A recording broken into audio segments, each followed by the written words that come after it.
Más profundo. La historia de hoy se encuentra en Mateo 8:23, Lucas 8:22 y Marcos 4:35 al 41, que es donde vamos a leer. Aquel día, cuando llegó la noche, Jesús les dijo: pasemos al otro lado. Y despidiendo a la multitud, lo tomaron como estaba en la barca, y había también con él otras barcas. Pero se levantó una gran tempestad de viento, y echaban las olas en la barca de tal manera que se ahogaban. Y él estaba en la popa durmiendo sobre un cabezal. Así que le despertaron y le dijeron: Maestro, ¿qué no tienes cuidado que perecemos? Y él, levantándose, reprendió al viento y le dijo al mar: Calla, enmudece. Y cesó el viento y se hizo grande bonanza. Y les dijo: ¿por qué están así tan amedrentados, tan asustados? ¿Cómo es que no tienen fe? Y entonces temieron con gran temor y se decían unos a otros: ¿quién es este que aún el viento y el mar le obedecen? Comienza nuestra historia con una invitación. Pasemos al otro lado. Vayamos a lo profundo. No es para todas las multitudes regresaron a su casa. Es para aquellos que quisieron tomar el reto, para unos cuantos. Y en medio del camino se levantó una gran tormenta. Se ahogaban, las olas eran tan grandes que los cubrían. Peligraban, dice en otra sección. Pero Jesús estaba en calma. Hoy, esta invitación es para ti y para mí, para salir de la multitud. Y no es una invitación para un momento, es una invitación para toda una vida. ¿Estás listo? ¿Estás lista? Ir a lo profundo no es para todos. No es cómodo. Los que quisieron estar cómodos regresaron a sus casas, cómodos y seguros. Seguro no enfrentaron ninguna tormenta. Ir a lo profundo es peligroso. Es ir en contra de la corriente. Es solo para valientes. Ir a lo más profundo implica ir al lugar de las tormentas, de los vientos fuertes, de las dificultades y de las pruebas. Es para los valientes, para los que están cerca, para los íntimos, para los apasionados, para los que no se dan por vencido.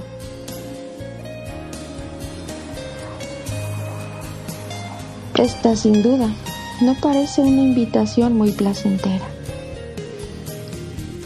¿Pero dónde te encuentras tú? ¿Estás caminando a la orilla? ¿Estás remojando solo tus pies? ¿Te llega el agua hasta la cintura? ¿Estás dispuesto a ir un poco más profundo? Porque la invitación está en pie para ti y para mí, aún hoy en día. Vamos, ven a lo profundo. Se escuchan nuevamente sus palabras. ¿Pero cómo? En Mateo 6:33 dice: busca primero el reino de Dios y su justicia, y todas las demás cosas te serán añadidas.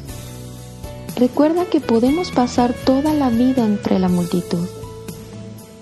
Pero para ir más profundo, lo primero que necesitamos es querer más. Necesitamos dejar a la multitud, dejar nuestra comodidad, tener un deseo de querer más. Así que si en tu corazón tú sientes ese deseo de no conformarte, de ir un poquito más, sigue conmigo y vamos al siguiente paso. Lo segundo que necesitamos es buscar. ¿Buscar? No como cuando buscamos por encimita y decimos: no hay nada. Buscar significa pagar un precio. Requiere esfuerzo y tiempo. Requiere paciencia.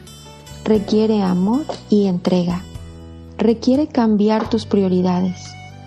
Requiere confiar. Esto no es más que morir a mí misma y vivir para Él, como dice en Gálatas 2:20. Con Cristo estoy juntamente crucificado, y ya no vivo yo, mas vive Cristo en mí.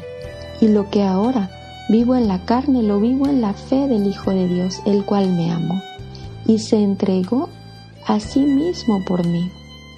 Así que recuerda, el siguiente paso después de querer más es buscar.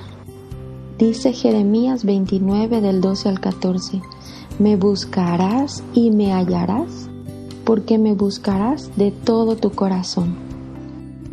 Y el número 3 es cambiar el enfoque. ¿En qué tienes puesta tu mirada? ¿Hacia dónde se vislumbra tu futuro? Necesito cambiar el enfoque y esperar en Dios.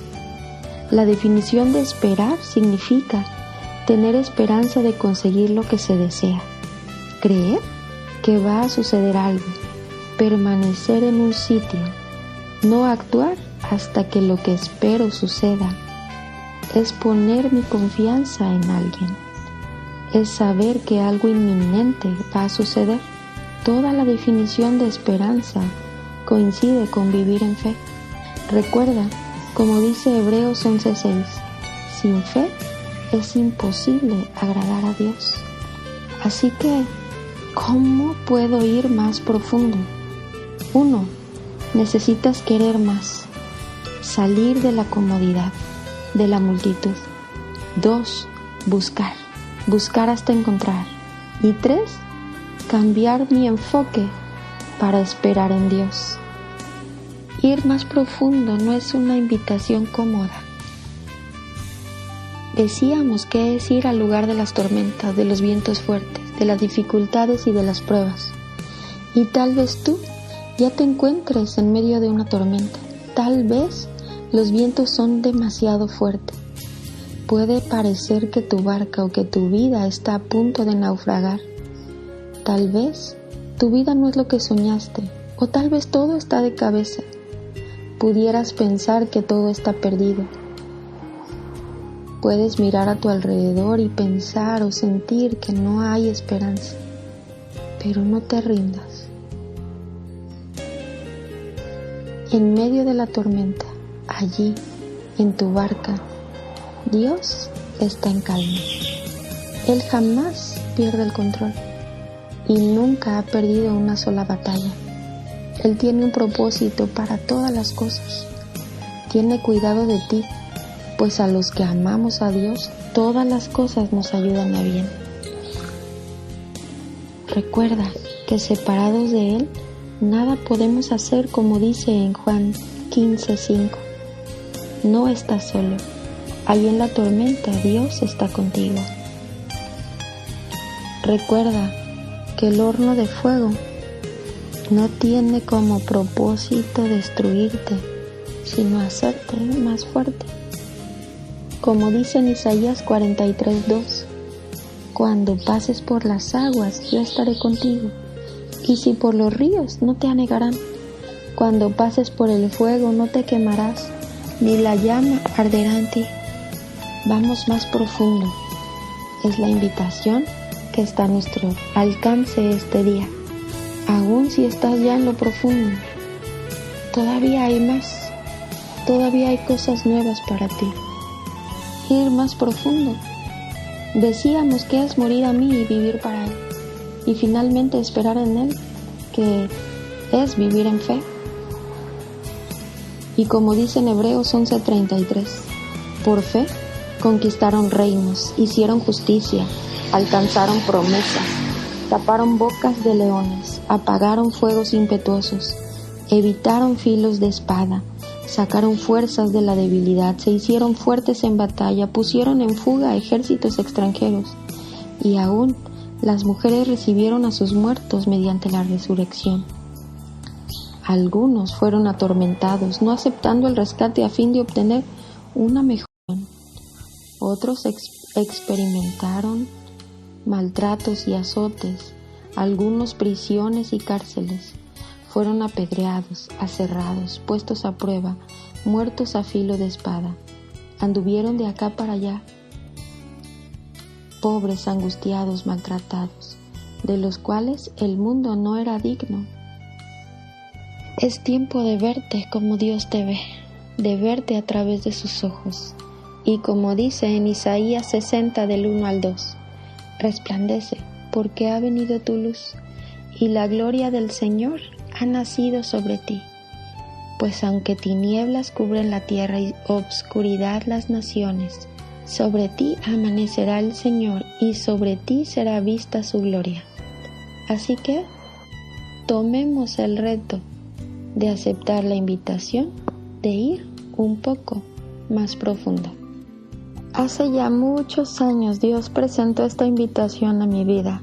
Han habido momentos en los que las tormentas han sido demasiado fuertes, en los que a veces he pensado que no voy a llegar al otro lado, pero de eso se trata. No se trata de confiar en nuestras propias fuerzas, se trata de saber que si Él nos dice que vamos a llegar al otro lado es porque vamos a llegar, y no depende de nosotros ni de las circunstancias. Déjame platicar un momento en mi vida que fue muy complicado, y fue cuando nació mi primer hijo. Nosotros nos casamos y durante 8 años no pudimos embarazarnos, perdimos un bebé, estuvimos en tratamientos de fertilidad y pues no pasó nada, no nos embarazamos. Esto fue bien doloroso para mí, porque yo anhelaba muchísimo ser mamá, y conforme pasaba el tiempo y después de que cumplí 30, me sentía que iba a perder esa oportunidad. Ya sentía que no iba a poder ser mamá, y para mí era algo bien doloroso.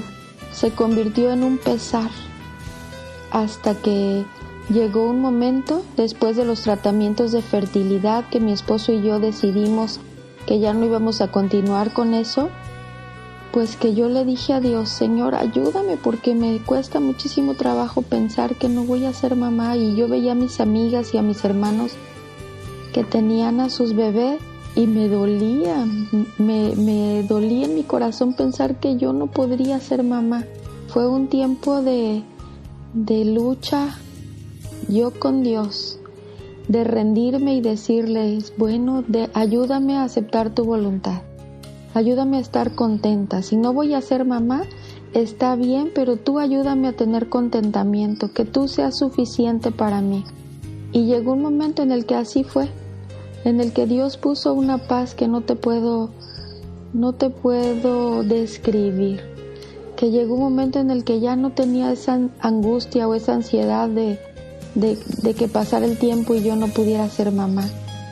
De descansar en su voluntad, sabiendo que Él hacía lo mejor para nosotros. Y después de eso todavía pasaron 2 años más, pero esos últimos 2 años yo estaba tranquila, ya tenía paz y tenía contentamiento.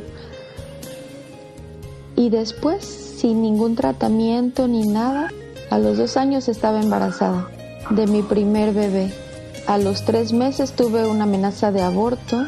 Después del 4º mes estuve en reposo porque todo el tiempo tenía una amenaza de aborto y tenía contracciones, así que esperamos la llegada de nuestro primer hijo en reposo ahí en la casa. Mi esposo trabajaba en casa, así que él fue un gran apoyo para mi vida porque pues él hacía todo, yo tenía que estar acostada todo el tiempo y estuvimos allí juntos esperando la llegada tan esperada de este pequeñito.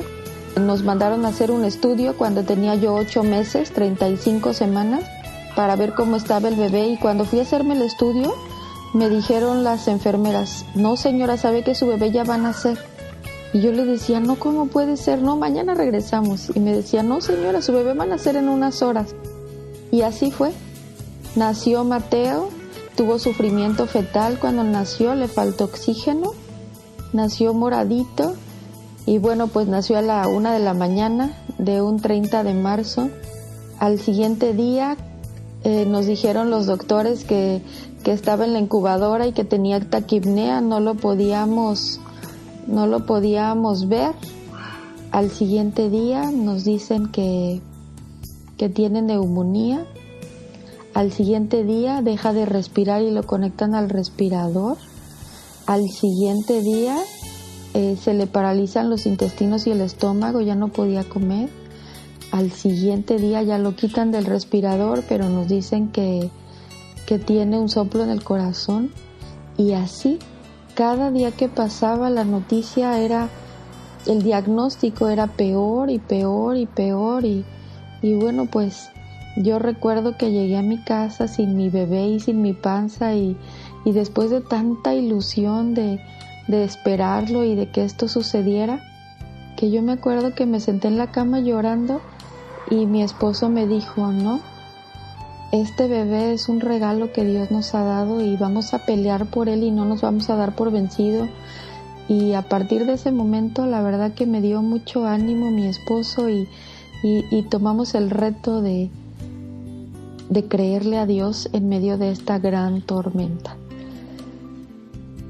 El diagnóstico era cada día más difícil, el diagnóstico era cada día peor.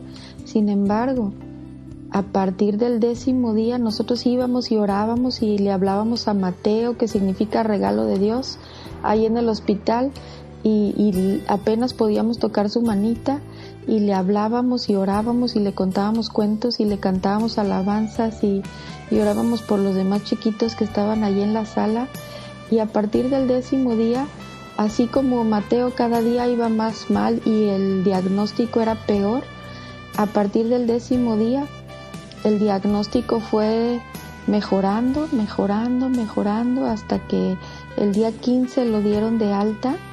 Cuando nosotros lo llevamos con su pediatra y le enseñamos todos los estudios que le habían hecho, él nos decía que era increíble que estos estudios y este niño coincidieran, que parecía otro niño porque era un niño muy fuerte, un niño bien grandote a pesar de ser prematuro. Dios nos ayudó a salir de esta tormenta. Mientras estuvimos en ella parecía que todo era de mal en peor, pero al final pudimos tener la victoria y pudimos darnos cuenta que nuestra vida y la vida de nuestro hijo no estaba ni en manos de un doctor, ni en manos de la medicina, ni en manos de nosotros, estaba en manos de Dios y que Él sostiene todas las cosas. Así que yo espero que esta clase y que esta pequeña plática, este pequeño testimonio te animen ahí en lo que tú estás viviendo.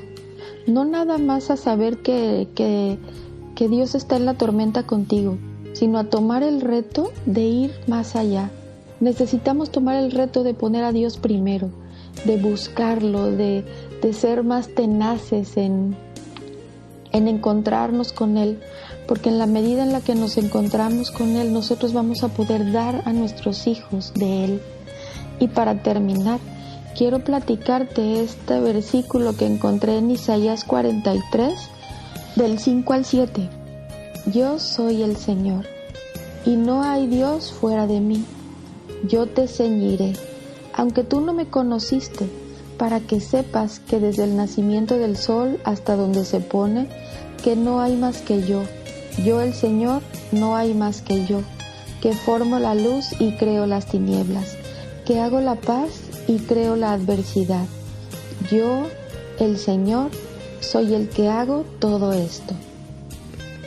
Fíjate cómo Dios nos dice que Él hace todas las cosas y Él tiene aún propósito para todas las cosas. Dice que nos ciñe. Ceñir es rodear fuertemente algo, es amoldarse, es concentrarse en una ocupación. Como Dios, aunque no lo conocemos, Él tiene un propósito para todas las cosas que estamos viviendo. Así que cobremos ánimo y tomemos el reto de ir más profundo con nuestro Padre.